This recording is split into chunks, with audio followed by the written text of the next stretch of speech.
Novel of the Black Seal. I must now give you some fuller particulars of my history. I am the daughter of a civil engineer, Stephen Lally by name, who was so unfortunate as to die suddenly at the outset of his career, and before he had accumulated sufficient means to support his wife and her 2 children. My mother contrived to keep the small household going on resources which must have been incredibly small. We lived in a remote country village because most of the necessities of life were cheaper than in a town. But even so, we were brought up with the severest economy. My father was a clever and well-read man and left behind him a small but select collection of books containing the best Greek, Latin, and English classics, and these books were the only amusement we possessed. My brother, I remember, learnt Latin out of Descartes' Meditations, and I, in place of the little tales which children are usually told to read, had nothing more charming than a translation of the Gesta Romanorum. We grew up thus, quiet and studious children, and in the course of time my brother provided for himself in the manner I have mentioned. I continued to live at home. My poor mother had become an invalid and demanded my continual care, and about 2 years ago she died after many months of painful illness. My situation was a terrible one. The shabby furniture barely sufficed to pay the debts I had been forced to contract, and the books I dispatched to my brother, knowing how he would value them. I was absolutely alone. I was aware how poorly my brother was paid, and though I came up to London in the hope of finding employment, with the understanding that he would defray my expenses, I swore it should only be for a month, and that if I could not in that time find some work, I would starve rather than deprive him of the few miserable pounds he had laid by for his day of trouble. I took a little room in a distant suburb, the cheapest I could find. I lived on bread and tea, and I spent my time in vain answering of advertisements, and vainer walks to addresses I had noted. Day followed on day, and week on week, and still I was unsuccessful, till at last the term I had appointed drew to a close, and I saw before me the grim prospect of slowly dying of starvation. My landlady was good-natured in her way. She knew of the slenderness of my means, and I am sure that she would not have turned me out of doors. It remained for me then to go away, and to try and die in some quiet place. It was winter then, and a thick white fog gathered in the early part of the afternoon, becoming more dense as the day wore on. It was a Sunday, I remember, and the people of the house were at chapel. At about 3 o'clock I crept out and walked away as quickly as I could, for I was weak from abstinence. The white mist wrapped all the streets in silence. A hard frost had gathered thick upon the bare branches of the trees, and frost crystals glittered on the wooden fences and on the cold, cruel ground beneath my feet. I walked on, turning to right and left in utter haphazard, without caring to look up at the names of the streets, and all I remember of my walk on that Sunday afternoon seems but the broken fragments of an evil dream. In a confused vision I stumbled on, through roads half town and half country, grey fields melting into the cloudy world of mist on one side of me, and on the other, comfortable villas with a glow of firelight flickering on the walls, but all unreal. Red brick walls and lighted windows, vague trees and glimmering country, gas lamps beginning to star the white shadows, and vanishing perspectives of the railway line beneath high embankments, the green and red of the signal lamps. All these were but momentary pictures flashed on my tired brain and senses numbed by hunger. Now and then I would hear a quick step ringing on the iron road, and men would pass me well wrapped up, walking fast for the sake of warmth, and no doubt eagerly foretasting the pleasures of a glowing hearth, with curtains tightly drawn about the frosted panes, and the welcomes of their friends. But as the early evening darkened and night approached, foot passengers got fewer and fewer, and I passed through street after street alone. In the white silence I grew more weak and exhausted. Something of the horror of death was folding thickly round my heart. Suddenly, as I turned a corner, someone accosted me courteously beneath the lamp-post, and I heard a voice asking if I could kindly point the way to Avon Road. At the sudden shock of human accents, I was prostrated, and my strength gave way. I fell all huddled on the sidewalk, and wept and sobbed and laughed in violent hysteria. I had gone out prepared to die, and as I stepped across the threshold that had sheltered me, I consciously bade adieu to all hopes and all remembrances. The door clanged behind me with the noise of thunder, and I felt that an iron curtain had fallen on the brief passages of my life, that henceforth I was to walk a little way in the world of gloom and shadow. I entered on the stage of the first act of death. Then came my wandering in the mist, the whiteness wrapping all things, the void streets, the muffled silence, till when that voice spoke to me, it was as if I had died, and life returned to me. In a few minutes I was able to compose my feelings, and as I rose, I saw that I was confronted by a middle-aged gentleman of specious appearance, neatly and correctly dressed. He looked at me with an expression of great pity, but before I could stammer out my ignorance of the neighborhood, for indeed I had not the slightest notion of where I had wandered, he spoke. "My dear madame," he said, "you seem in some terrible distress. You cannot think how you alarmed me, but may I inquire the nature of your trouble? I assure you that you can safely confide in me." "You are very kind," I replied, "but I fear there is nothing to be done. My condition seems a hopeless one." "Oh, nonsense, nonsense! You are too young to talk like that. Come, let us walk down here, and you must tell me your difficulty. Perhaps I may be able to help you." There was something very soothing and persuasive in his manner, and as we walked together, I gave him an outline of my story, and told of the despair that had oppressed me almost to death.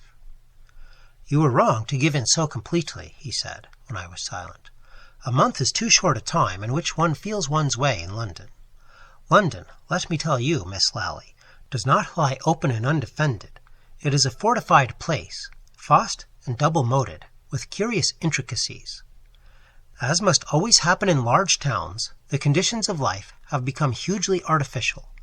No mere simple palisade is run up to oppose the man or woman who would take the place by storm, but serried lines of subtle contrivances, mines and pitfalls, which it needs a strange skill to overcome.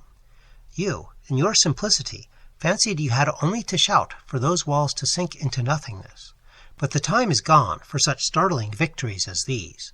Take courage. You will learn the secret of success before very long." "Alas, sir," I replied, "I have no doubt your conclusions are correct, but at the present moment I seem to be in a fair way to die of starvation. You spoke of a secret. For heaven's sake, tell it me, if you have any pity for my distress." He laughed genially. "There lies the strangeness of it all. Those who know the secret cannot tell it if they would. It is positively as ineffable as the central doctrine of Freemasonry. But I may say this, that you yourself have penetrated at least the outer husk of the mystery." And he laughed again. "Pray do not jest with me," I said. "What have I done? Que sais-je? I am so far ignorant that I have not the slightest idea of how my next meal is to be provided." "Excuse me, you ask what you have done. You have met me. Come, we will fence no longer. I see you have self-education, the only education which is not infinitely pernicious, and I am in want of a governess for my 2 children. I have been a widower for some years. My name is Gregg. I offer you the post I have named, and shall we say a salary of 100 a year?" I could only stutter out my thanks, and slipping a card with his address and a banknote by way of earnest into my hand, Mr. Gregg bade me good-bye, asking me to call in a day or 2. Such was my introduction to Professor Gregg, and can you wonder that the remembrance of despair and the cold blast that had blown from the gates of death upon me made me regard him as a second father? Before the close of the week I was installed in my new duties.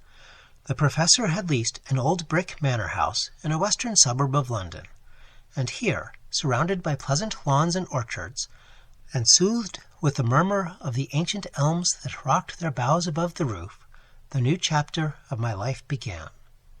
Knowing as you do the nature of the professor's occupations, you will not be surprised to hear that the house teemed with books and cabinets full of strange and even hideous objects filled with every available nook in the vast low rooms. Greg was a man whose one thought was for knowledge, and I too, before long, caught something of his enthusiasm, and strove to enter into his passion for research. In a few months I was perhaps more his secretary than the governess of the two children, and many a night I have sat at the desk in the glow of the shaded lamp, while he, pacing up and down in the rich gloom of the firelight, dictated to me the substance of his textbook of ethnology. But amidst these more sober and accurate studies, I always detected a something hidden, a longing and desire for some object to which he did not allude, and now and then he would break short in what he was saying and lapse into reverie, entranced, as it seemed to me, by some distant prospect of adventurous discovery. The textbook was finished at last, and we began to receive proofs from the printers, which were entrusted to me for a first reading, and then underwent the final revision of the professor. All the while, his wariness of the actual business he was engaged on increased, and it was with the joyous laughs of a schoolboy, when term is over, that he one day handed me a copy of the book. "There," he said, "I have kept my word. I promised to write it, and it is done with. Now I shall be free to live for stranger things. I confess it, Miss Lally, I covet the renown of Columbus. You will, I hope, see me play the part of an explorer." "Surely," I said, "there is little left to explore. You have been born a few hundred years too late for that." "I think you are wrong," he replied. "There are still, depend upon it, quaint, undiscovered countries and continents of strange extent. Ah, Miss Lally, believe me, we stand amidst sacraments and mysteries full of awe, and it doth not yet appear what we shall be. Life, believe me, is no simple thing, no mass of grey matter and congeries of veins and muscles to be laid naked by the surgeon's knife. Man is the secret which I am about to explore, and before I can discover him, I must cross over weltering seas indeed, and oceans and the mists of many thousand years. You know the myth of the lost Atlantis. What if it be true, and I am destined to be called the discoverer of that wonderful land?" I could see excitement boiling beneath his words, and in his face was the heat of the hunter. Before me stood a man who believed himself summoned to tourney with the unknown. A pang of joy possessed me when I reflected that I was to be in a way associated with him in the adventure, and I too burned with the lust of the chase, not pausing to consider that I knew not what we were to unshadow. The next morning Professor Gregg took me into his inner study, where, ranged against the wall, stood a nest of pigeonholes, every drawer neatly labeled, and the results of years of toil classified in a few feet of space. "Here," he said, "is my life. Here are all the facts which I have gathered together with so much pains, and yet it is all nothing. No, nothing to what I am about to attempt. Look at this." And he took me to an old bureau, a piece fantastic and faded, which stood in a corner of the room. He unlocked the front and opened one of the drawers. "A few scraps of paper," he went on, pointing to the drawer, "and a lump of black stone, rudely annotated with queer marks and scratches. That is all that drawer holds. Here, you see, is an old envelope with a dark red stamp of 20 years ago, but I have penciled a few lines at the back. Here is a sheet of manuscript, and here some cuttings from obscure local journals. And if you ask me the subject matter of the collection, it will not seem extraordinary. A servant girl at a farmhouse, who disappeared from her place and has never been heard of. A child supposed to have slipped down some old working on the mountains. Some queer scribbling on a limestone rock. A man murdered with a blow from a strange weapon. Such is the scent I have to go upon. Yes, as you say, there is ready explanation for all this. The girl may have run away to London, or Liverpool, or New York. The child may be at the bottom of the disused shaft, and the letters on the rock may be the idle whims of some vagrant. Yes, I admit all that, but I know I hold the true key. Look." And he held me out a slip of yellow paper. "Characters found inscribed on a limestone rock on the Grey Hills," I read. and then there was a word erased, presumably the name of a county, and a date some 15 years back. Beneath was traced a number of uncouth characters, shaped somewhat like wedges or daggers, as strange and outlandish as the Hebrew alphabet. "Now the seal," said Professor Gregg, and he handed me the black stone, a thing about 2 inches long and something like an old-fashioned tobacco stopper, much enlarged. I held it up to the light and saw to my surprise the characters on the paper repeated on the seal. "Yes," said the professor, "they are the same, and the marks on the limestone rock were made 15 years ago with some red substance, and the characters on the seal are 4,000 years old at least, perhaps much more." "Is it a hoax?" I said. "No, I anticipated that. I was not to be led to give my life to a practical joke. I have tested the matter very carefully. Only one person besides myself knows of the mere existence of that black seal. Besides, there are other reasons which I cannot enter into now." "But what does it all mean?" I said. "I cannot understand to what conclusion all this leads." "My dear Miss Lally, that is the question I would rather leave unanswered for some little time. Perhaps I shall never be able to say what secrets are held here in solution. A few vague hints, the outlines of village tragedies, a few marks done with red earth upon a rock, and an ancient seal. A queer set of data to go upon. Half a dozen pieces of evidence, and 20 years before even so much could be got together. And who knows what mirage, or terra incognita, may be beyond all this. I look across deep waters, Miss Lally, and the land beyond may be but a haze after all. But still, I believe it is not so, and a few months will show whether I am right or wrong." He left me, and alone I endeavored to fathom the mystery, wondering to what goal such eccentric odds and ends of evidence could lead. I myself am not wholly devoid of imagination, and I had reason to respect the professor's solidity of intellect. Yet I saw in the contents of the drawer but the materials of fantasy, and vainly tried to conceive what theory could be founded on the fragments that had been placed before me. Indeed, I could discover in what I had heard and seen but the first chapter of an extravagant romance. And yet deep in my heart I burned with curiosity, and day after day I looked eagerly in Professor Gregg's face for some hint of what was to happen. It was one evening after dinner that the word came. "I hope you can make your preparations without much trouble," he said suddenly to me. "We shall be leaving here in a week's time." "Really?" I said in astonishment. "Where are we going?" "I have taken a country house in the west of England, not far from Kermain, a quiet little town, once a city and the headquarters of a Roman legion. It is very dull there, but the country is pretty and the air is wholesome." I detected a glint in his eyes, and guessed that this sudden move had some relation to our conversation of a few days before. "I shall just take a few books with me," said Professor Gregg. "That is all. Everything else will remain here for our return. I have got a holiday," he went on, smiling at me, "and I shan't be sorry to be quit for a time of my old bones and stones and rubbish. Do you know," he went on, "I have been grinding away at facts for 30 years. It is time for fancies." The days passed quickly. I could see that the professor was all quivering with suppressed excitement, and I could scarce credit the eager appetence of his glance as we left the old manor house behind us and began our journey. We set out at midday, and it was in the dusk of the evening that we arrived at a little country station. I was tired and excited, and the drive through the lanes seemed all a dream. First, the deserted streets of a forgotten village, while I heard Professor Gregg's voice talk of the Augustan Legion and the clash of arms, and all the tremendous pomp that followed the eagles. Then the broad river swimming to full tide, with the last afterglow glimmering duskily in the yellow water, the wide meadows, the cornfields whitening, and the deep lane winding on the slope between the hills and the water. At last we began to ascend, and the air grew rarer.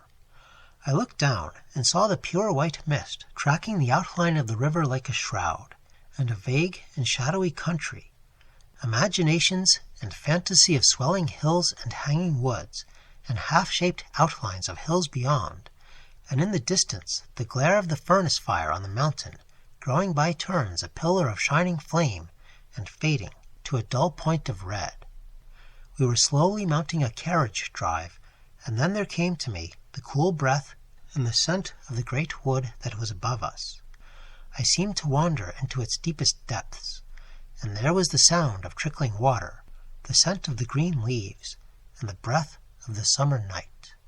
The carriage stopped at last, and I could scarcely distinguish the form of the house as I waited a moment at the pillared porch. The rest of the evening seemed a dream of strange things, bounded by the great silence of the wood and the valley and the river. The next morning, when I awoke and looked out of the bow window of the big, old-fashioned bedroom, I saw under a gray sky a country in and out below, crossed in mid-vision by a medieval bridge of vaulted and buttressed stone, the clear presence of the rising ground beyond, and the woods that I had only seen in shadow the night before, seemed tinged with enchantment, and the soft breath of air that sighed in at the opened pane was like no other wind. I looked across the valley, and beyond, hill followed on hill as wave on wave, and here a faint blue pillar of smoke rose still in the morning air from the chimney of an ancient grey farmhouse. There was a rugged height crowned with dark firs, and in the distance I saw the white streak of a road that climbed and vanished into some unimagined country. But the boundary of all was a great wall of mountain, vast in the west, and ending like a fortress with a steep ascent and a domed tumulus clear against the sky. I saw Professor Gregg walking up and down the terrace path below the windows, and it was evident that he was reveling in the sense of liberty, and the thought that he had for a while bidding good-bye to task-work. When I joined him, there was exultation in his voice as he pointed out the sweep of valley and the river that wound beneath the lovely hills. "Yes," he said, "it is a strange, beautiful country, and, to me at least, it seems full of mystery. You have not forgotten the drawer I showed you, Miss Lally? No? And you have guessed that I have come here not merely for the sake of the children and the fresh air?" "I think I have guessed as much as that," I replied. "But you must remember, I do not know the mere nature of your investigations, and as for the connection between the search and this wonderful valley, it is past my guessing." He smiled queerly at me. "You must not think I am making a mystery for the sake of mystery," he said. "I do not speak out because, so far, there is nothing to be spoken, nothing definite, I mean, nothing that can be set down in hard black and white, as dull and sure and irreproachable as any blue book. And then I have another reason. Many years ago, a chance paragraph in a newspaper caught my attention, and focused in an instant the vagrant thoughts and half-formed fancies of many idle and speculative hours into a certain hypothesis. I saw at once that I was treading on a thin crust. My theory was wild and fantastic in the extreme, and I would not for any consideration have written a hint of it for publication. But I thought that in the company of scientific men like myself, men who knew the course of discovery and were aware that the gas that blazes and flares in the gin palace was once a wild hypothesis, I thought that with such men as these I might hazard my dream, let us say Atlantis, or the Philosopher's Stone, or what you like, without danger of ridicule. I found I was grossly mistaken. My friends looked blankly at me and at one another, and I could see something of pity, and something also of insolent contempt, in the glances they exchanged. One of them called on me next day, and hinted that I must be suffering from overwork and brain exhaustion. "In plain terms," I said, "you think I am going mad. I think not." And I showed him out with some little appearance of heat. Since that day I vowed I would never whisper the nature of my theory to any living soul. To no one but yourself have I ever shown the contents of that drawer. After all, I may be following a rainbow. I may have been misled by the play of coincidence, but as I stand here in this mystic hush and silence amidst the woods and wild hills, I am more than ever sure that I am hot on the scent. Come, it is time we went in. To me, in all this, there was something both of wonder and excitement. I knew how, in his ordinary work, Professor Gregg moved step by step, testing every inch of the way, and never venturing on assertion without proof that was impregnable. Yet I divined more from his glance and the vehemence of his tone than from the spoken word, that he had in his every thought the vision of the almost incredible continually with him. And I, who was with some share of imagination no little of a skeptic, offended at a hint of the marvelous, could not help asking myself whether he was cherishing a monomania, and barring out from this one subject all the scientific method of his other life. Yet with this image of mystery haunting my thoughts, I surrendered wholly to the charm of the country. Above the faded house on the hillside began the great forest, a long dark line seen from the opposing hills, stretching above the river for many a mile from north to south, and yielding in the north to even wilder country, barren and savage hills, and ragged common land, a territory all strange and unvisited, and more unknown to Englishmen than the very heart of Africa. The space of a couple of steep fields alone separated the house from the wood, and the children were delighted to follow me up the long alleys of undergrowth, between smooth, pleached walls of shining beech, to the highest point in the wood, whence one looked on one side across the river and the rise and fall of the country to the great western mountain wall, and on the other over the surge and dip of the myriad trees of the forest, over level meadows and the shining yellow sea to the faint coast beyond. I used to sit at this point on the warm sunlit turf which marked the track of the Roman road, while the two children raced about hunting for the whinberries that grew here and there on the banks. Here beneath the deep blue sky and the great clouds rolling, like olden galleons with sails full-bellied, from the sea to the hills, as I listened to the whispered charm of the great and ancient wood, I lived solely for delight, and only remembered strange things when we would return to the house and find Professor Gregg either shut up in the little room he had made his study, or else pacing the terrace with the look, patient and enthusiastic, of the determined seeker. One morning, some 8 or 9 days after our arrival, I looked out of my window and saw the whole landscape transmuted before me. The clouds had dipped low and hidden the mountain in the west. A southern wind was driving the rain in shifting pillars up the valley, and the little brooklet that burst the hill below the house now raged, a red torrent, down to the river. We were, perforce, obliged to keep snug within doors, and when I had attended to my pupils, I sat down in the morning room where the ruins of a library still encumbered an old-fashioned bookcase. I had inspected the shelves once or twice, but their contents had failed to attract me. Volumes of 18th-century sermons, an old book on farriery, a collection of poems by persons of quality, Prideaux's Connection, and an odd volume of Pope, were the boundaries of the library, and there seemed little doubt that everything of interest or value had been removed. Now, however, in desperation, I began to re-examine the musty sheepskin and calf bindings, and found, much to my delight, a fine old quarto printed by the Stefani, containing the 3 books of Pomponius Mela, De Situ Orbis, and other of the ancient geographers. I knew enough of Latin to steer my way through an ordinary sentence, and I soon became absorbed in the odd mixture of fact and fancy, light shining on a little of the space of the world, and beyond, mist and shadow and awful forms. Glancing over the clear printed pages, my attention was caught by the heading of a chapter in Solinus, and I read the words, Mira de intimis gentibus Libyae de lapide hexaconta litho. The wonders of the people that inhabit the inner parts of Libya, and the stone called 60 Stone. The odd title attracted me, and I read on.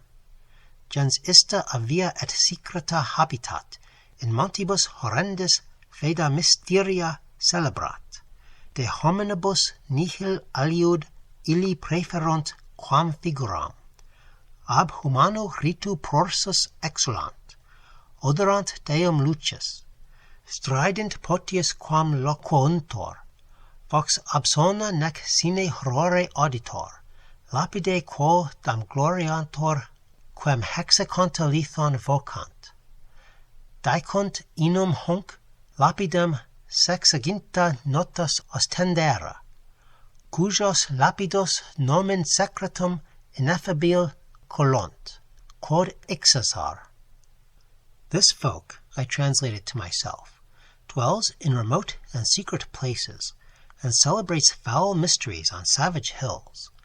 Nothing have they in common with men save the face, and the customs of humanity are wholly strange to them, and they hate the sun. They hiss rather than speak. Their voices are harsh, and not to be heard without fear. They boast of a certain stone, which they call 60 stone, for they say that it displays 60 characters, and this stone has a secret, unspeakable name, which is Ixaxar. I laughed at the queer inconsequence of all this, and thought it fit for Sinbad the Sailor, or other of the supplementary knights. When I saw Professor Gregg in the course of the day, I told him of my find in the bookcase and the fantastic rubbish I had been reading. To my surprise, he looked up at me with an expression of great interest. "That is really very curious," he said. "I have never thought it worth while to look into the old geographers, and I dare say I have missed a good deal. Ah, that is the passage, is it? It seems a shame to rob you of your entertainment, but I really think I must carry off the book."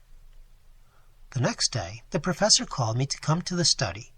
I found him sitting at a table in the full light of the window, scrutinizing something very attentively with a magnifying glass.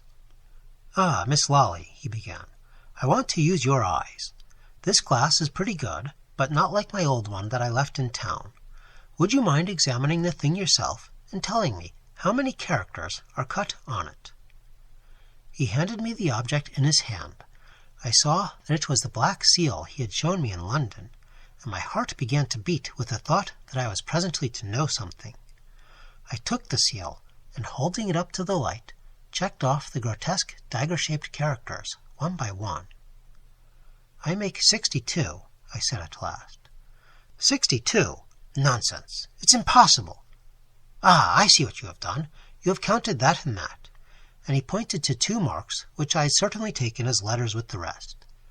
Yes, Professor Gregg went on, "but those are obvious scratches done accidentally. I saw that at once." "Yes, then that's quite right. Thank you very much, Miss Lally."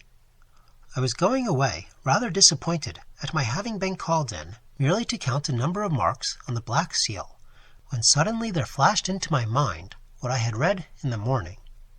"But, Professor Gregg," I cried, breathless, "the seal! The seal! Why, it is the stone hexacontalithos that Solinus writes of. It is Ixaxar." "Yes," he said, "I suppose it is. Or it may be a mere coincidence. It never does to be too sure, you know, in these matters. Coincidence killed the professor." I went away puzzled by what I had learned, and as much as ever at a loss to find the ruling clue in this maze of strange evidence. For 3 days the bad weather lasted, changing from driving rain to a dense mist, fine and dripping, and we seemed to be shut up in a white cloud that veiled all the world away from us. All the while Professor Gregg was darkling in his room, unwilling, it appeared, to dispense confidences or talk of any kind, and I heard him walking to and fro with a quick, impatient step, as if he were in some way wearied of inaction. The 4th morning was fine, and at breakfast the professor said briskly, "We want some extra help about the house. A boy of 15 or 16, you know. There are a lot of little odd jobs that take up the maid's time which a boy could do much better." "The girls have not complained to me in any way," I replied. "Indeed, Anne said there was much less work than in London, owing to there being so little dust."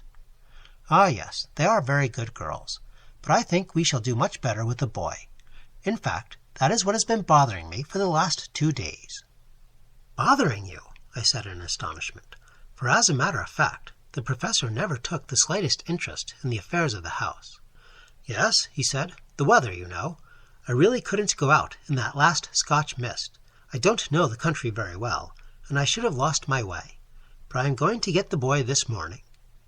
"But how do you know there is such a boy as you want anywhere about?" "Oh, I have no doubt as to that. I may have to walk a mile or 2 at the most, but I am sure to find just the boy I require." I thought the professor was joking, but though his tone was airy enough, there was something grim and set about his features that puzzled me. He got his stick and stood at the door looking meditatively before him, and as I passed through the hall, he called me. "By the way, Miss Lally, there was one thing I wanted to say to you. I dare say you may have heard that some of these country lads are not over bright. Idiotic would be a harsh word to use, and they are usually called naturals, or something of the kind. I hope you won't mind if the boy I am after should turn out not too keen-witted. He will be perfectly harmless, of course, and blacking boots doesn't need much mental effort." With that, he was gone, striding up the road that led to the wood, and I remained stupefied. And then, for the first time, my astonishment was mingled with a sudden note of terror, arising I knew not whence, and all unexplained, even to myself. And yet I felt about my heart for an instant something of the chill of death, and that shapeless, formless dread of the unknown that is worse than death itself. I tried to find courage in the sweet air that blew up from the sea, and in the sunlight after rain, but the mystic woods seemed to darken around me, and the vision of the river coiling between the reeds and the silver gray of the ancient bridge fashioned in my mind symbols of vague dread, as the mind of a child fashions terror from things harmless and familiar. 2 hours later, Professor Gregg returned. I met him as he came down the road and asked quietly if he had been able to find a boy. "Oh yes," he answered, "I found one easily enough. His name is Gervais Craddock, and I expect he will make himself very useful. His father has been dead for many years, and the mother, whom I saw, seemed very glad at the prospect of a few shillings extra coming in on Saturday nights. As I expected, he is not too sharp, has fits at times, the mother said. But as he will not be trusted with the china, that doesn't much matter, does it? And he is not in any way dangerous, you know, merely a little weak." "When is he coming?" "Tomorrow morning at 8 o'clock. Anne will show him what he has to do and how to do it. At first he will go home every night, but perhaps it may ultimately turn out more convenient for him to sleep here and only go home for Sundays." I found nothing to say to all this.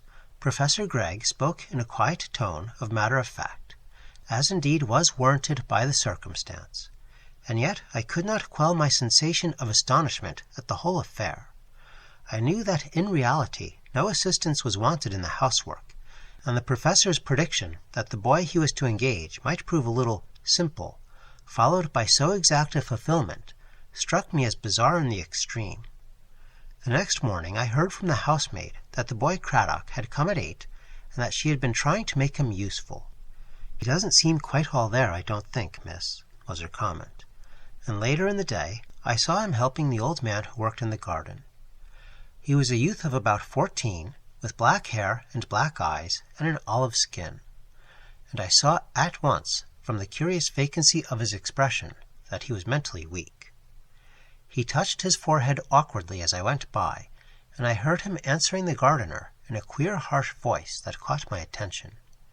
It gave me the impression of someone speaking deep below under the earth, and there was a strange sibilance, like the hissing of a phonograph, as the pointer travels over the cylinder. I heard that he seemed anxious to do what he could, and was quite docile and obedient, and Morgan, the gardener, who knew his mother, assured me he was perfectly harmless. "He's always been a bit queer," he said, "and no wonder, after what his mother went through before he was born. I did know his father, Thomas Craddock, well, and a very fine workman he was too, indeed. He got something wrong with his lungs, owing to working in the wet woods, and never got over it, and went off quite sudden-like. And they do say as how Mrs. Craddock was quite off her head. Anyhow, she was found by Mr. Hillier Ty Coke, all crouched up on the grey hills, over there, crying and weeping like a lost soul. And Gervais, he was born about 8 months afterwards, and as I was saying, he was a bit queer always, and they do say when he could scarcely walk, he would frighten the other children into fits with the noises he would make." A word in the story had stirred up some other remembrance within me, and, vaguely curious, I asked the old man where the grey hills were. "Up there," he said, with the same gesture he had used before. "You go past the Fox and Hounds and through the forest by the old ruins. It's a good 5 miles from here, and a strange sort of place. The poorest soil between this and Monmouth, they do say, though it's good feed for sheep." Yes, it was a sad thing for poor Mrs. Cradock. The old man turned to his work, and I strolled on down the path between the espaliers, gnarled and gouty with age, thinking of the story I had heard, and groping for the point in it that had some key to my memory. In an instant it came before me. I had seen the phrase "Grey Hills" on the slip of yellowed paper that Professor Gregg had taken from the drawer in his cabinet. Again I was seized with pangs of mingled curiosity and fear. I remembered the strange characters copied from the limestone rock, and then again their identity with the inscription on the age-old seal, and the fantastic fables of the Latin geographer. I saw beyond doubt that, unless coincidence had set all the scene and disposed all these bizarre events with curious art, I was to be a spectator of things far removed from the usual and customary traffic and jostle of life. Professor Gregg I noted day by day. He was hot on his trail, growing lean with eagerness, and in the evenings, when the sun was swimming on the verge of the mountain, he would pace the terrace to and fro with his eyes on the ground, while the mist grew white in the valley, and the stillness of the evening brought far voices near, and the blue smoke rose in straight column from the diamond-shaped chimney of the grey farmhouse, just as I had seen it on the first morning.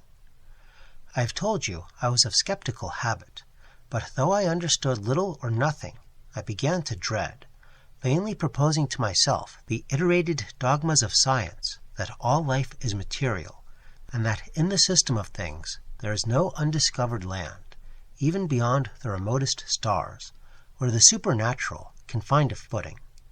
Yet there struck in on this the thought that matter is as really awful and unknown as spirit, that science itself but dallies on the threshold, scarcely gaining more than a glimpse of the wonders of the inner place.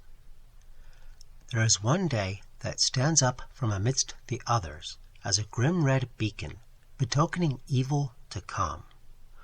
I was sitting on a bench in the garden watching the boy Cradock weeding, when I was suddenly alarmed by a harsh and choking sound, like the cry of a wild beast in anguish, and I was unspeakably shocked to see the unfortunate lad standing in full view before me, his whole body quivering and shaking at short intervals, as though shocks of electricity were passing through him, his teeth grinding, foam gathering at his lips, and his face all swollen and blackened to a hideous mask of humanity.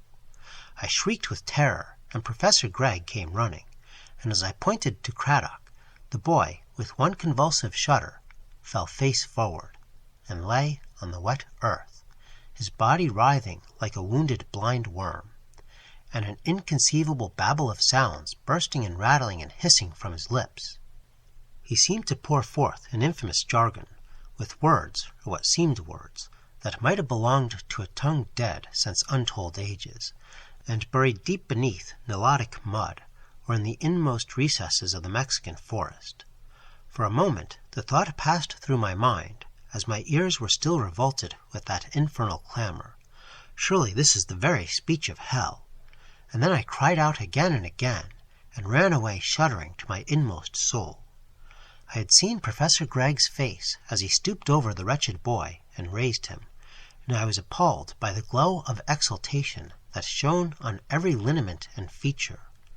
As I sat in my room with drawn blinds, and my eyes hidden in my hands, I heard heavy steps beneath, and I was told afterwards that Professor Gregg had carried Cradock to his study and had locked the door.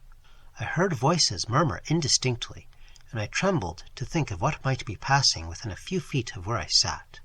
I longed to escape to the woods and sunshine, and yet I dreaded the sights that might confront me on the way. And at last, as I held the handle of the door nervously, I heard Professor Gregg's voice calling to me with a cheerful ring. "It's all right now, Miss Lally," he said. "The poor fellow has got over it, and I have been arranging for him to sleep here after tomorrow. Perhaps I may be able to do something for him." "Yes," he said later, It was a very painful sight, and I don't wonder you were alarmed. We may hope that good food will build him up a little, but I am afraid he will never be really cured," and he affected the dismal and conventional air with which one speaks of hopeless illness. And yet beneath it I detected the delight that leapt up rampant within him, and fought and struggled to find utterance. It was as if one glanced down on the even surface of the sea, clear and immobile, and saw beneath raging depths and a storm of contending billows. It was indeed to me a torturing and offensive problem that this man, who had so bounteously rescued me from the sharpness of death, and showed himself in all the relations of life full of benevolence and pity and kindly forethought, should so manifestly be for once on the side of the demons, and take a ghastly pleasure in the torments of an afflicted fellow creature. Apart, I struggled with the horned difficulty, and strove to find the solution, but without the hint of a clue, beset by mystery and contradiction, I saw nothing that might help me, and began to wonder whether, after all, I had not escaped from the white mist of the suburb at too dear a rate. I hinted something of my thought to the professor. I said enough to let him know that I was in the most acute perplexity, but the moment after regretted what I had done when I saw his face contort with a spasm of pain. "My dear Miss Lally," he said, "you surely do not wish to leave us. No, no, you would not do it. You do not know how I rely on you, how confidently I go forward, assured that you are here to watch over my children.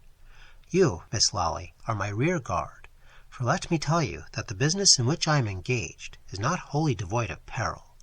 You have not forgotten what I said the first morning here. My lips are shut by an old and firm resolve till they can open to utter no ingenious hypothesis or vague surmise, but irrefragable fact, as certain as a demonstration in mathematics. Think it over, Miss Lally. Not for a moment would I endeavor to keep you here against your own instincts, and yet I tell you frankly that I am persuaded that it is here amidst the woods, that your duty lies."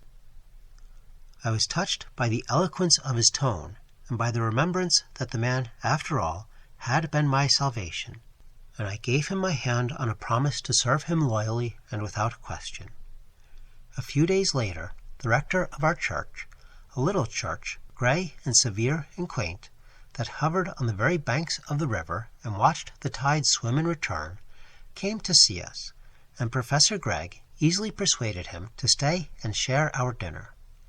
Mr. Merrick was a member of an antique family of squires, whose old manor house stood among the hills some 7 miles away, and thus rooted in the soil, the rector was a living store of all the old, fading customs and lore of the country.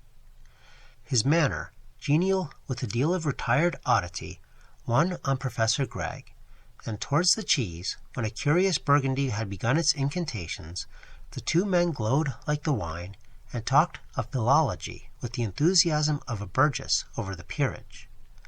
The parson was expounding on the pronunciation of the Welsh ch, and producing sounds like the gurgle of his native brooks, when Professor Gregg struck in. "By the way," he said, "that was a very odd word I met with the other day. You know my boy, poor Gervase Craddock. Well, he has got the bad habit of talking to himself, and the day before yesterday I was walking in the garden here and heard him. He was evidently quite unconscious of my presence. A lot of what he said I couldn't make out, but one word struck me distinctly. It was such an odd sound, half sibilant, half guttural, and as quaint as those double L's you have been demonstrating. I do not know whether I can give you an idea of the sound. Ixaxar is perhaps as near as I can get, but the K ought to be a Greek chi, or a Spanish J. Now what does it mean in Welsh?" "In Welsh," said the parson, "there is no such word in Welsh, nor any word remotely resembling it. I know the book, Welsh as they call it, and the colloquial dialects, as well as any man, but there's no word like that from Anglesey to Usk. Besides, none of the Craddocks speak a word of Welsh. It's dying out about here." "Really? You interest me extremely, Mr. Merrick. I confess the word didn't strike me as having the Welsh ring, but I thought it might be some local corruption." "No, I have never heard such a word, or anything like it. Indeed, he added, smiling whimsically, if it belongs to any language, I should say it must be that of the fairies, the Tylwyth Teg, as we call them. The talk went on to the discovery of a Roman villa in the neighborhood, and soon after I left the room and sat down apart to wonder at the drawing together of such strange clues of evidence. As the professor had spoken of the curious word, I had caught the glint of his eye upon me, and though the pronunciation he gave was grotesque in the extreme, I recognized the name of the stone of 60 characters mentioned by Solinus, the black seal shut up in some secret door of the study, stamped forever by a vanished race with signs that no man could read, signs that might, for all I knew, be the veils of awful things done long ago and forgotten before the hills were molded into form. When the next morning I came down, I found Professor Gregg pacing the terrace in his eternal walk. "Look at that bridge," he said when he saw me. "Observe the quaint and Gothic design, the angles between the arches, and the silvery gray of the stone in the awe of the morning light. I confess it seems to me symbolic. It should illustrate a mystical allegory of the passage from one world to another." "Professor Gregg," I said quietly, "it is time that I knew something of what has happened and of what is to happen." For the moment he put me off, but I returned again with the same question in the evening, and then Professor Gregg flamed with excitement. "Don't you understand yet?" he cried. "But I have told you a good deal. Yes, and shown you a good deal. You have heard pretty nearly all that I have heard, and seen what I have seen.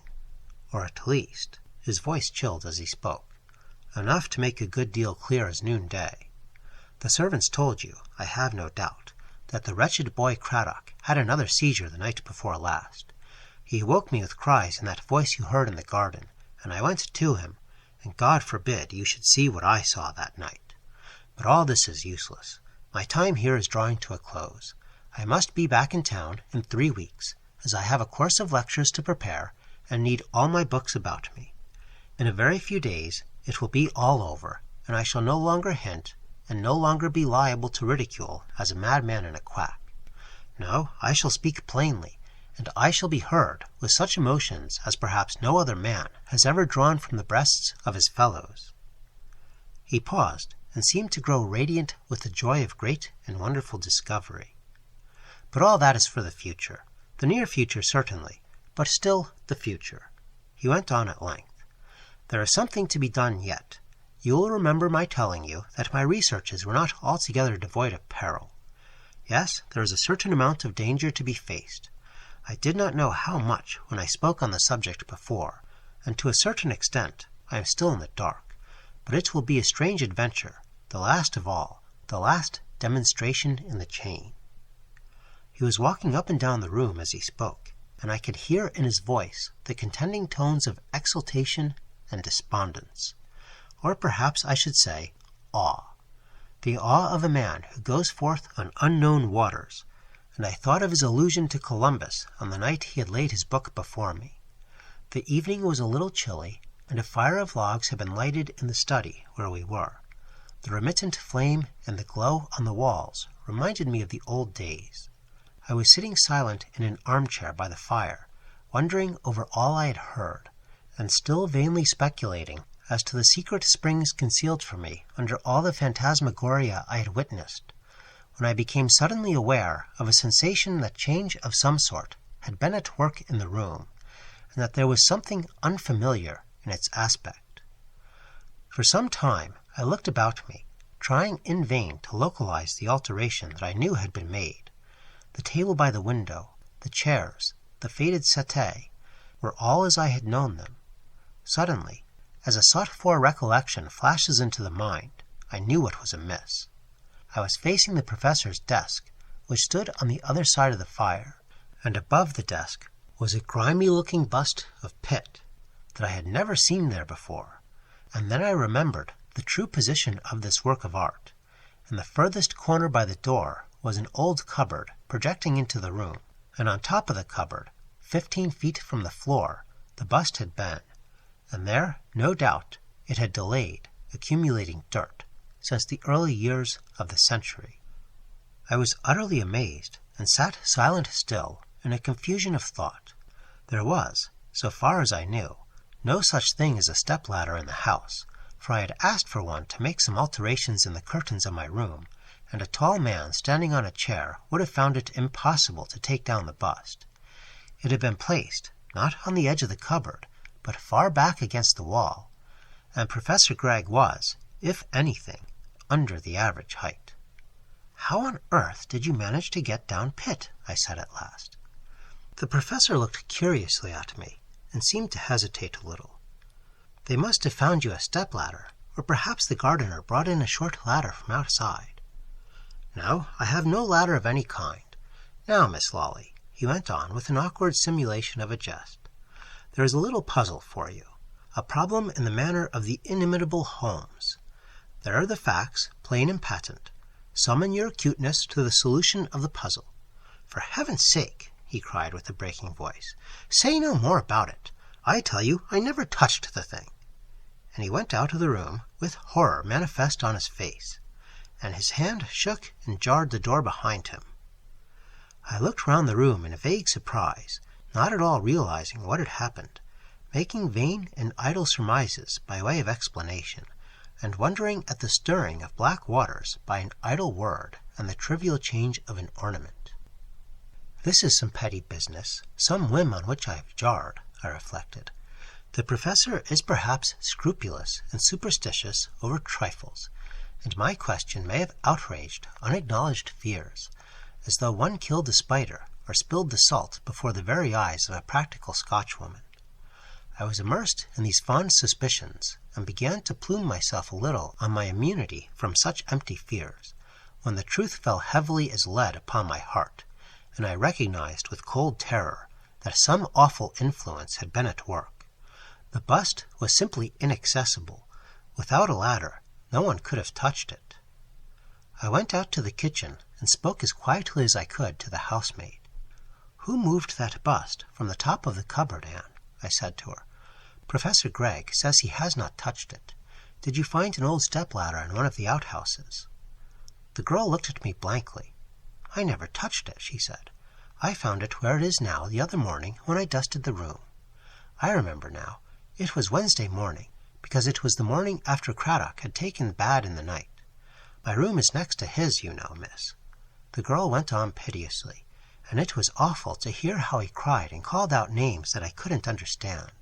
It made me feel all afraid, and then master came, and I heard him speak, and he took down Craddock to the study and gave him something." "And you found that bust moved the next morning?" "Yes, miss. There was a queer sort of smell in the study when I came down and opened the windows. A bad smell it was, and I wondered what it could be. Do you know, miss, I went a long time ago to the Zoo in London with my cousin Thomas Barker one afternoon that I had off, when I was at Mrs. Prince's in Stanhope Gate, and we went into the snake house to see the snakes, and it was just the same sort of smell. Very sick it made me feel, I remember, and I got Barker to take me out. And it was just the same kind of smell in the study, as I was saying, and I was wondering what it could be from, when I saw that bust with Pitt cut in it, standing on the master's desk, and I thought to myself, now who has done that, and how have they done it? And when I came to dust the things, I looked at the bust, and I saw a great mark on it where the dust was gone, for I don't think it can have been touched with a duster for years and years, and it wasn't like finger marks, but a large patch-like, broad and spread out. So I passed my hand over it, without thinking what I was doing, and where that patch was, it was all sticky and slimy, as if a snail had crawled over it. Very strange, isn't it, miss? And I wonder who can have done it, and how that mess was made."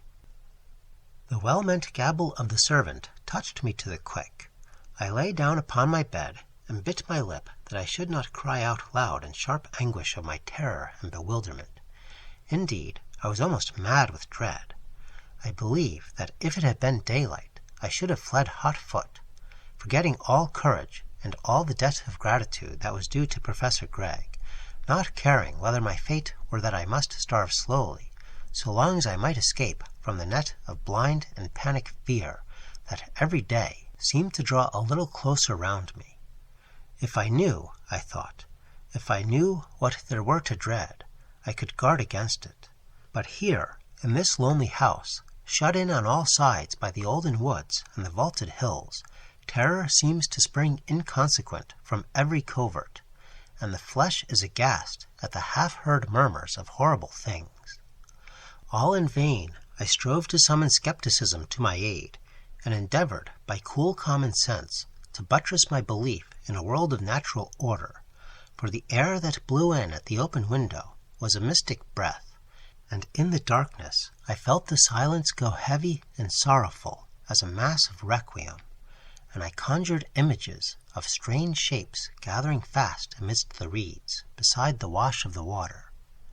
In the morning, from the moment that I set foot in the breakfast room, I felt that the unknown plot was drawing to a crisis.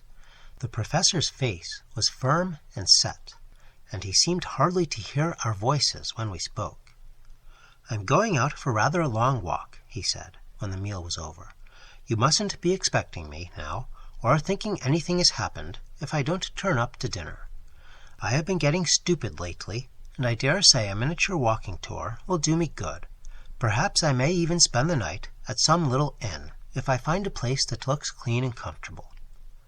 I heard this, and knew by my experience of Professor Gregg's manner that it was no ordinary business or pleasure that impelled him.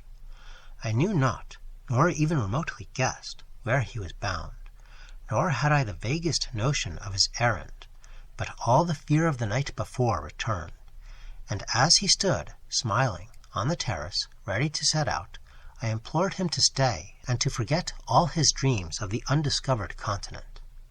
"No, no, Miss Lawley," he replied, still smiling. "It's too late now. Vestigia nulla retrorsum, you know, is the device of all true explorers, though I hope it won't be literally true in my case. But, indeed, you are wrong to alarm yourself so.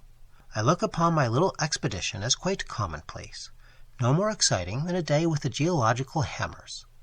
There is a risk, of course, but so there is on the commonest excursion. I can afford to be jaunty. I am doing nothing so hazardous as Airy does 100 times over in the course of every bank holiday. Well then, you must look more cheerfully, and so good-bye till tomorrow at latest." He walked briskly up the road, and I saw him open the gate that marks the entrance of the wood, and then he vanished in the gloom of the trees. All the day passed heavily with a strange darkness in the air, and again I felt as if imprisoned amidst the ancient woods, shut in by an olden land of mystery and dread, and as if all was long ago and forgotten by the living outside.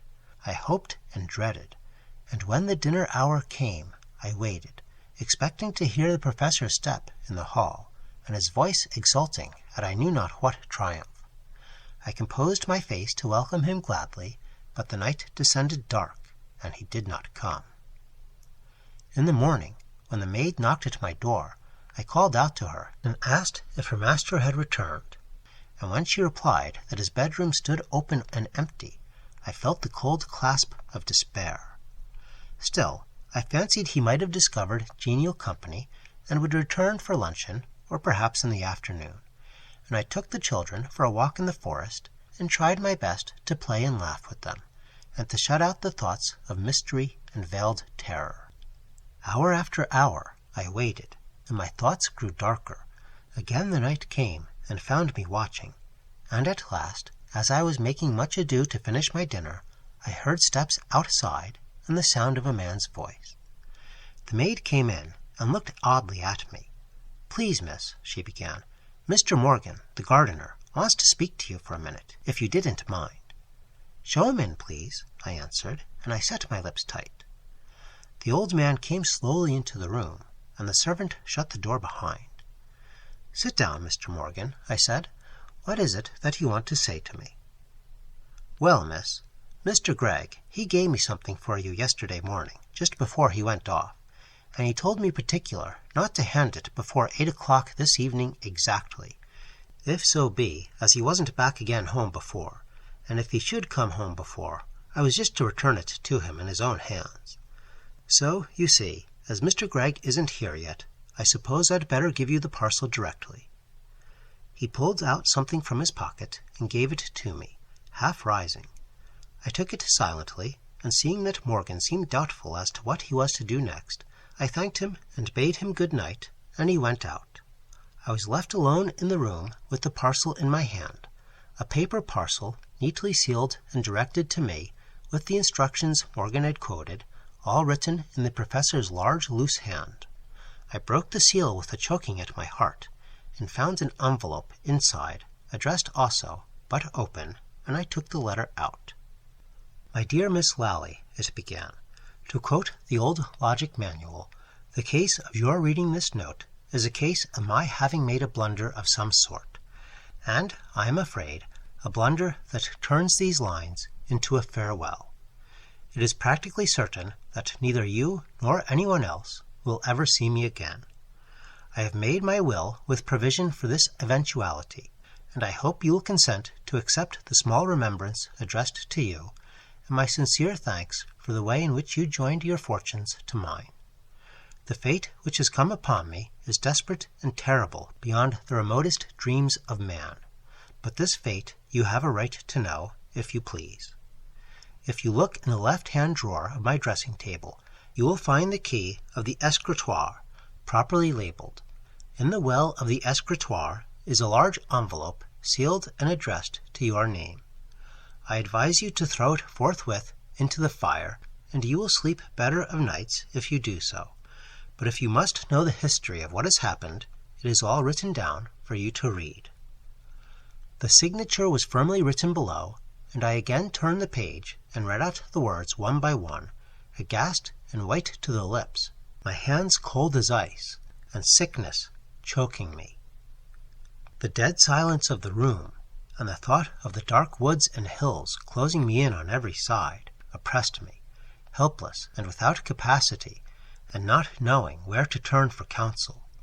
At last I resolved that though knowledge should haunt my whole life and all the days to come, I must know the meaning of the strange terrors that had so long tormented me, rising gray, dim, and awful, like the shadows in the wood at dusk. I carefully carried out Professor Gregg's directions, and not without reluctance, broke the seal of the envelope, and spread out his manuscript before me. That manuscript I always carry with me, and I see that I cannot deny your unspoken request to read it. This, then, was what I read that night, sitting at the desk, with the shaded lamp beside me. The young lady who called herself Miss Lally then proceeded to recite the statement of William Gregg, F.R.S., etc. It is many years since the first glimmer of the theory, which is now almost, if not quite, reduced to fact, dawned first on my mind.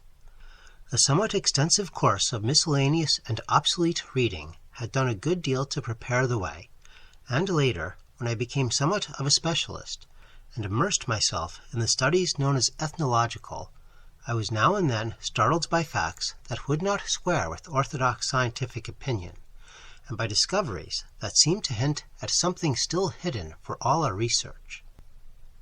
More particularly, I became convinced that much of the folklore of the world is but an exaggerated account of events that really happened, and I was especially drawn to consider the stories of the fairies, the good folk of the Celtic races. Here I thought I could detect the fringe of embroidery and exaggeration, the fantastic guise, the little people dressed in green and gold, sporting in the flowers, and I thought I saw a distinct analogy between the name given to this race, supposed to be imaginary, and the description of their appearance and manners. Just as our remote ancestors called the dreaded beings fair and good, precisely because they dreaded them, so they had dressed them up in charming forms, knowing the truth to be the very reverse.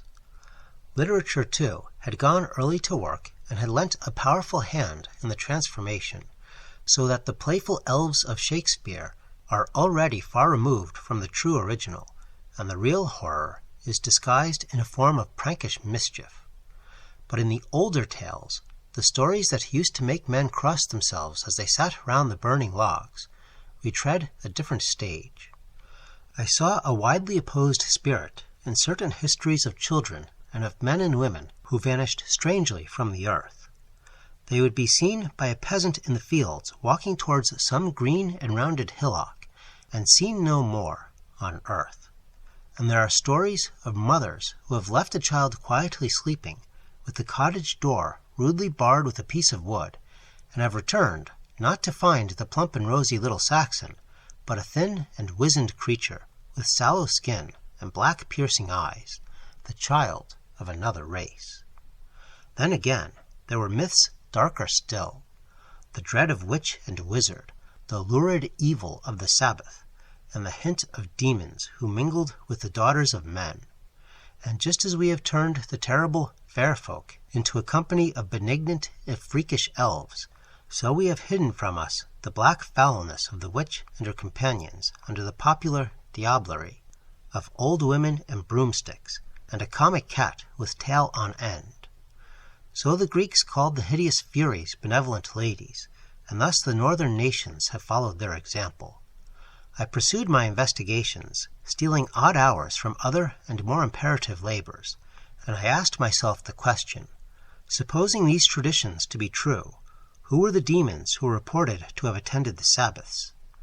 I need not say that I laid aside what I may call the supernatural hypothesis of the Middle Ages, and came to the conclusion that fairies and devils were of one and the same race and origin. Invention, no doubt, and the Gothic fancy of old days had done much in the way of exaggeration and distortion, yet I firmly believed that beneath all this imagery there was a black background of truth. As for some of the alleged wonders, I hesitated. While I should be very loath to receive any one specific instance of modern spiritualism as containing even a grain of the genuine, yet I was not wholly prepared to deny that human flesh may now and then, once perhaps in 10 million cases, be the veil of powers which seem magical to us, powers which, so far from proceeding from the heights and leading men thither, are in reality survivals from the depths of being. The amoeba and the snail have powers which we do not possess, and I thought it possible that the theory of reversion might explain many things which seem wholly inexplicable. Thus stood my position. I saw good reason to believe that much of the tradition, a vast deal of the earliest and uncorrupted tradition of the so-called fairies, represented solid fact. And I thought that the purely supernatural element in these traditions was to be accounted for on the hypothesis that a race which had fallen out of the grand march of evolution might have retained, as a survival, certain powers which would be to us wholly miraculous. Such was my theory as it stood conceived in my mind, and working with this in view, I seemed to gather confirmation from every side, from the spoils of a tumulus or a barrow, from a local paper reporting an antiquarian meeting in the country, and from general literature of all kinds. Amongst other instances, I remember being struck by the phrase, articulate speaking men, in Homer, as if the writer knew or had heard of men whose speech was so rude that it could hardly be termed articulate. And on my hypothesis of a race who had lagged far behind the rest, I could easily conceive that such a folk would speak a jargon but little removed from the inarticulate noises of brute beasts. Thus I stood, satisfied that my conjecture was at all events not far removed from fact, when a chance paragraph in a small country print one day arrested my attention. It was a short account of what was to all appearances the usual sordid tragedy of the village. A young girl unaccountably missing, and evil rumor blatant and busy with her reputation. Yet I could read between the lines that all this scandal was purely hypothetical, and in all probability invented to account for what was in any other manner unaccountable. A flight to London or Liverpool, or an undiscovered body lying with the weight about its neck in the foul depths of a woodland pool, or perhaps murder. Such were the theories of the wretched girl's neighbors. But as I idly scanned the paragraph, a flash of thought passed through me with the violence of an electric shock. What if the obscure and horrible race of the hills still survived, still remained haunting wild places and barren hills, and now and then repeating the evil of Gothic legend, unchanged and unchangeable as the Turanian Shelta or the Basques of Spain? I have said that the thought came with violence, and indeed I drew in my breath sharply, and clung with both hands to my elbow chair in a strange confusion of horror and elation.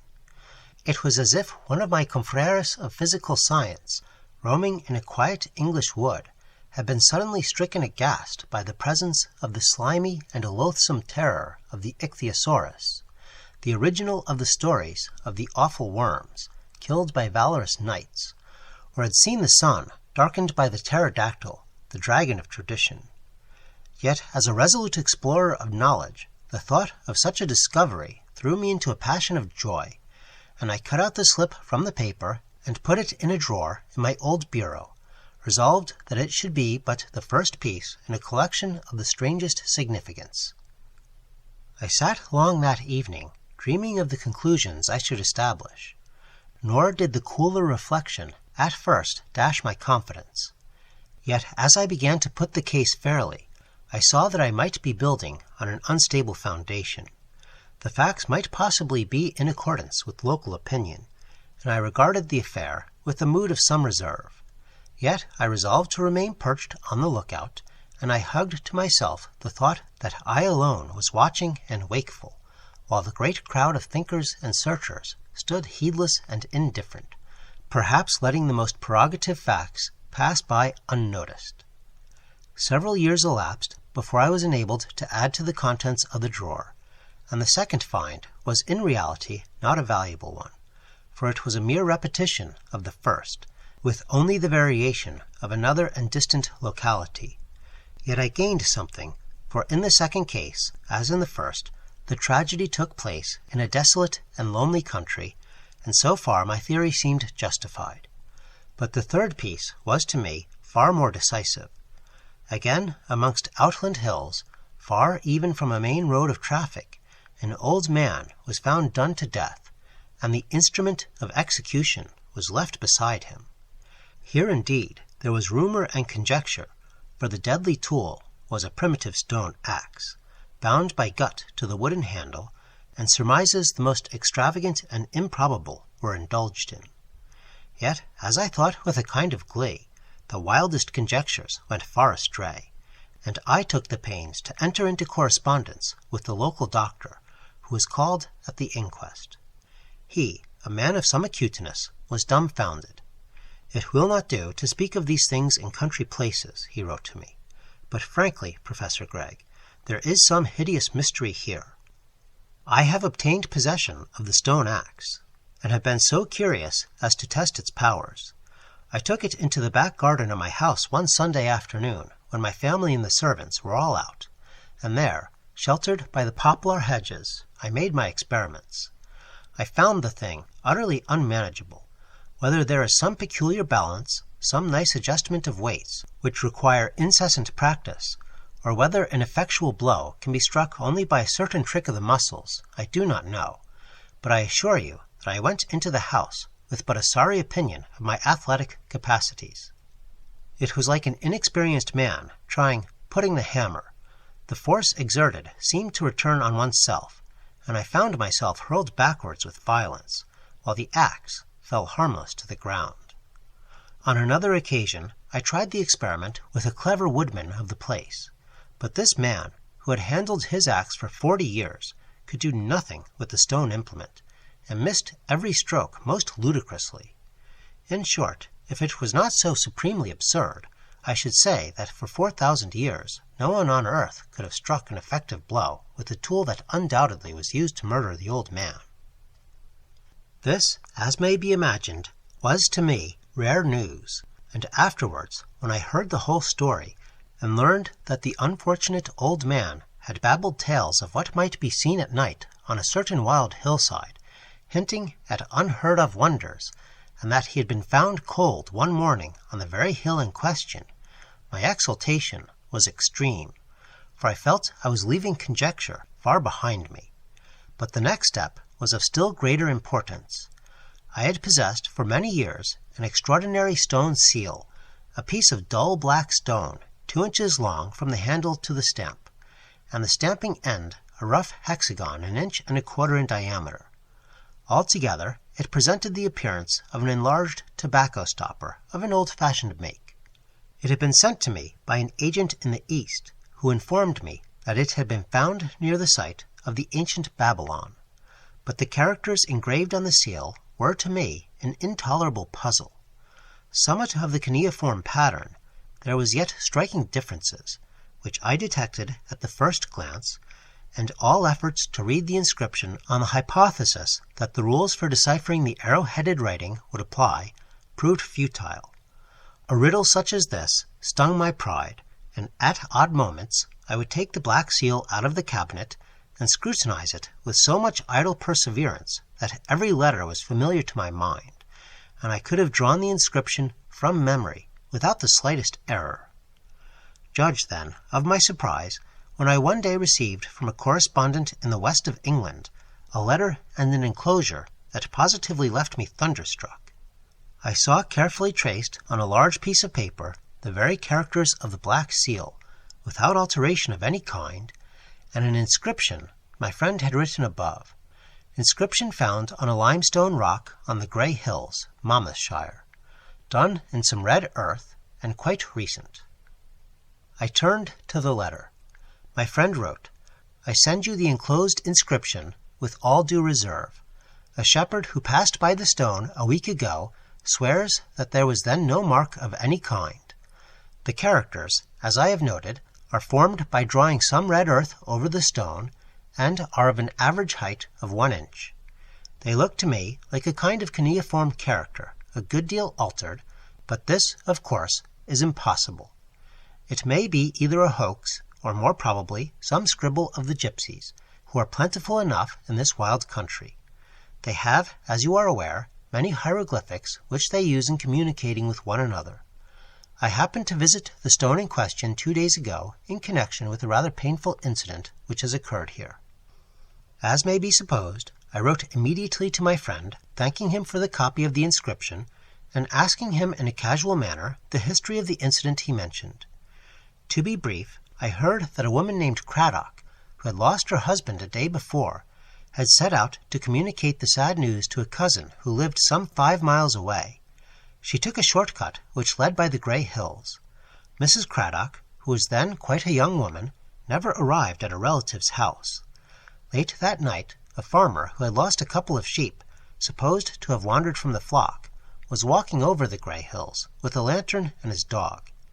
His attention was attracted by a noise which he described as a kind of wailing, mournful and pitiable to hear, and, guided by the sound, he found the unfortunate Mrs. Craddock crouched on the ground by the limestone rock, swaying her body to and fro, and lamenting and crying in so heart-rending a manner that the farmer was, as he says, at first obliged to stop his ears, or he would have run away. The woman allowed herself to be taken home, and a neighbor came to see to her necessities. All the night she never ceased her crying, mixing her lament with words of some unintelligible jargon, and when the doctor arrived, he pronounced her insane. She lay on her bed for a week, now wailing, as people said, like one lost and damned for eternity, and now sunk into a heavy coma. It was thought that grief at the loss of her husband had unsettled her mind, and the medical man did not at one time expect her to live. I need not say that I was deeply interested in this story, and I made my friend write to me at intervals with all the particulars of the case. I heard then that in the course of 6 weeks the woman gradually recovered the use of her faculties, and some months later she gave birth to a son, christened Gervais, who unhappily proved to be of weak intellect. Such were the facts known to the village, but to me, while I whitened at the suggested thought of the hideous enormities that had doubtless been committed, all this was nothing short of conviction, and I incautiously hazarded a hint at something like the truth to some scientific friends. The moment the words had left my lips, I bitterly regretted having spoken, and thus given away the great secret of my life. But with a good deal of relief, mixed with indignation, I found my fears altogether misplaced, for my friends ridiculed me to my face, and I was regarded as a madman, and beneath a natural anger I chuckled to myself, feeling as secure amidst these blockheads as if I had confided what I knew to the desert sands. But now, knowing so much, I resolved I would know all, and I concentrated my efforts on the task of deciphering the inscription on the Black Seal.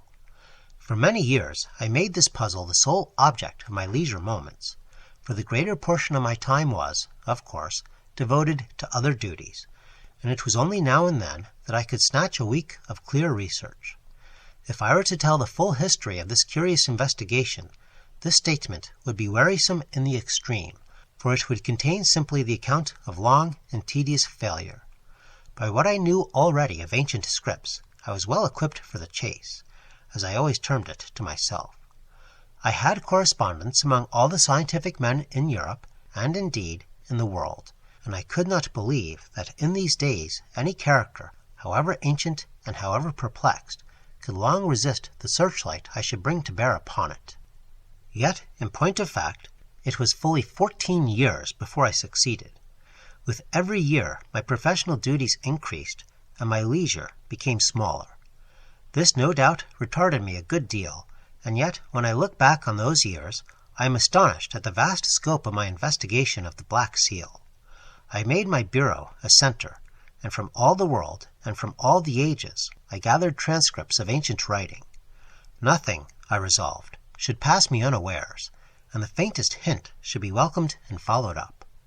But as one covert after another was tried and proved empty of result, I began in the course of years to despair, and to wonder whether the Black Seal were the sole relic of some race that had vanished from the world and left no other trace of its existence, had perished, in fine, as Atlantis is said to have done, in some great cataclysm, its secrets perhaps drowned beneath the ocean or molded into the heart of the hills. The thought chilled my warmth a little, and though I still persevered, it was no longer with the same certainty of faith. A chance came to the rescue. I was staying in a considerable town in the north of England, and took the opportunity of going over the very creditable museum that had for some time been established in the place. The curator was one of my correspondents, and as we were looking through one of the mineral cases, my attention was struck by a specimen, a piece of black stone some 4 inches square, the appearance of which reminded me in the measure of the Black Seal. I took it up carelessly, and was turning it over in my hand, when I saw, to my astonishment, that the underside was inscribed. I said, quietly enough, to my friend the curator that the specimen interested me, and that I should be much obliged if he would allow me to take it with me to my hotel for a couple of days. He, of course, made no objection, and I hurried to my rooms and found that my first glance had not deceived me. There were 2 inscriptions, one in the regular cuneiform character, another in the character of the Black Seal, and I realized that my task was accomplished. I made an exact copy of the 2 inscriptions, and when I got to my London study and had the seal before me, I was able seriously to grapple with the great problem. The interpreting inscription on the museum specimen, though in itself curious enough, did not bear on my quest, but the transliteration made me master of the secret of the Black Seal. Conjecture, of course, had to enter into my calculations. There was here and there uncertainty about a particular ideograph, and one sign recurring again and again on the seal baffled me for many successive nights. But at last the secret stood open before me in plain English, and I read the key of the awful transmutation of the hills. The last word was hardly written when, with fingers all trembling and unsteady, I tore the scrap of paper into the minutest fragments, and saw them flame and blacken in the red hollow of the fire, and then I crushed the grey films that remained into finest powder. Never since then have I written those words.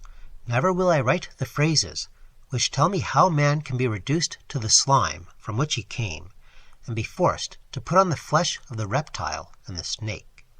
But there was now one thing remaining. I knew, but I desired to see, and I was after some time able to take a house in the neighbourhood of the Grey Hills, and not far from the cottage where Mrs. Cradock and her son Gervase resided.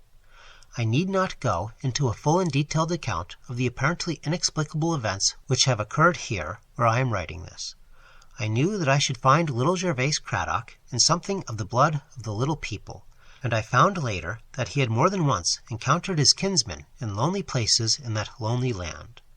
When I was summoned one day to the garden, I found him in a seizure, speaking or hissing the ghastly jargon of the Black Seal. I am afraid that exultation prevailed over pity. I heard bursting from his lips the secrets of the underworld, and the word of dread, Ixaxar, the significance of which I must be excused from giving. But there is one incident I cannot pass over unnoticed. In the waste hollow of the night, I awoke at the sound of those hissing syllables I knew so well, and on going to the wretched boy's room, I found him convulsed and foaming at the mouth, struggling on the bed as if he strove to escape the grasp of writhing demons. I took him down to my room and lit the lamp while he lay twisting on the floor, calling on the power within his flesh to leave him. I saw his body swell and become distended as a bladder, while the face blackened before my eyes. And then, at the crisis, I did what was necessary according to the direction on the seal, and putting all scruple on one side, I became a man of science, observant of what was passing.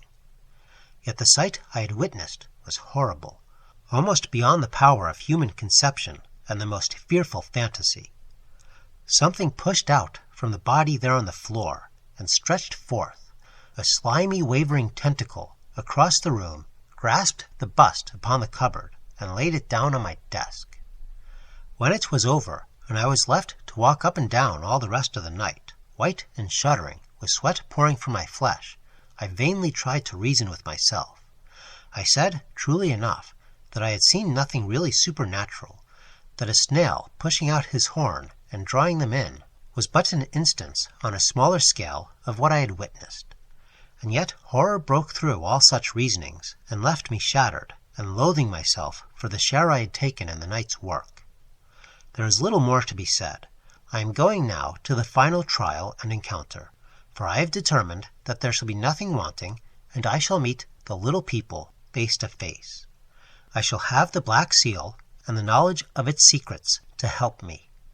And if I unhappily do not return from my journey, there is no need to conjure up here a picture of the awfulness of my fate. Pausing a little at the end of Professor Gregg's statement, Miss Lally continued her tale in the following words. Such was the almost incredible story that the professor had left behind him. When I had finished reading it, it was late at night, but the next morning I took Morgan with me, and we proceeded to search the grey hills for some trace of the lost professor. I will not weary you with the description of the savage desolation of that tract of country, a tract of utterest loneliness, of bare green hills dotted over with grey limestone boulders, worn by the ravages of time into fantastic semblances of men and beasts. Finally, after many hours of weary searching, we found what I told you, the watch and chain, the purse and the ring, wrapped in a piece of coarse parchment. When Morgan cut the gut that bound the parcel together, and I saw the professor's property, I burst into tears. But the sight of the dreaded characters of the Black Seal repeated on the parchment froze me to silent horror, and I think I understood, for the first time, the awful fate that had come upon my late employer. I have only to add that Professor Gregg's lawyer treated my account of what happened as a fairy tale, and refused even to glance at the documents I laid before him. It was he who was responsible for the statement that appeared in the public press, to the effect that Professor Gregg had been drowned, and that his body must have been swept into the open sea. Miss Lally stopped speaking and looked at Mr. Phillips with a glance of some inquiry. He, for his part, was sunken in a deep reverie of thought, and when he looked up and saw the bustle of the evening gathering in the square, men and women hurrying to partake of dinner, and crowds already besetting the music halls, all the hum and press of actual life seemed unreal and visionary, a dream in the morning after an awakening. "I thank you," he said at last, "for your most interesting story. Interesting to me, because I feel fully convinced of its exact truth." "Sir," said the lady, with some energy of indignation, "you grieve and offend me. Do you think I should waste my time and yours by concocting fictions on a bench in Leicester Square? Pardon me, Miss Lally, you have a little misunderstood me. Before you began, I knew that whatever you told would be told in good faith, but your experiences have a far higher value than that of bona fides. The most extraordinary circumstances in your account are in perfect harmony with the very latest scientific theories. Professor Lodge would, I am sure, value a communication from you extremely. I was charmed from the first by his daring hypothesis in explanation of the wonders of spiritualism, so called. But your narrative puts the whole matter out of the range of mere hypothesis. Alas, sir, all this will not help me. You forget I have lost my brother under the most startling and dreadful circumstances. Again I ask you, did you not see him as you came here? His black whiskers, his spectacles, his timid glance to right and left. Think, do not these particulars recall his face to your memory? I'm sorry to say I have never seen anyone of the kind, said Phillips, who had forgotten all about the missing brother. But let me ask you a few questions. Did you notice whether Professor Gregg— Pardon me, sir, I have stayed too long. My employers will be expecting me. I thank you for your sympathy. Goodbye.